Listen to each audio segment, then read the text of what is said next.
है जो कभी किसी मर्द ने समझने की कोशिश नहीं की, और अगर वो ये समझ आते तो शायद बहुत सारे मसले हल हो सकते थे।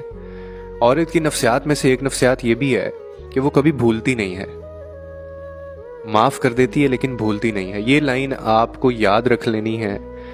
और अब मैं आपको इस बात का जवाब देता हूं कि जब अक्सर हम औरतों को देख के कहते हैं ना कि यार उसने जरा सी बात के ऊपर अपना घर उजाड़ दिया, जरा सी बात के ऊपर घर छोड़ के चली गई, बात तो कोई भी नहीं थी, लड़ाई झगड़ा तो कोई भी नहीं था और वो घर से चली गई। एक चीज समझ लें कि औरत गलती माफ कर देती है लेकिन भूलती नहीं। आप फिर वो गलती करेंगे, वो फिर माफ करेगी लेकिन भूलेगी नहीं। आप फिर वही करेंगे, वो फिर आपको माफ कर देगी लेकिन भूलेगी नहीं।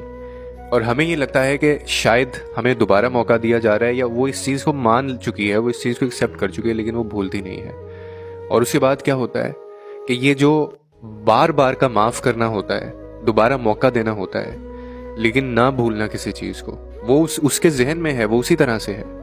फिर ये एक टाइम पे जाके जो है ना, ये अचानक से इसके बस से बाहर हो जाता है और फिर वो एक फैसला लेती है जिसमें हम कहते हैं कि जरा सी बात के ऊपर उसने तलाक ले ली, जरा सी बात के ऊपर वो घर छोड़ के चली गई, जरा सी बात के ऊपर उसने अपने बच्चों को उनका नहीं सोचा, अपने अपने अपने घर का नहीं सोचा, उसने अपने शौहर का नहीं सोचा।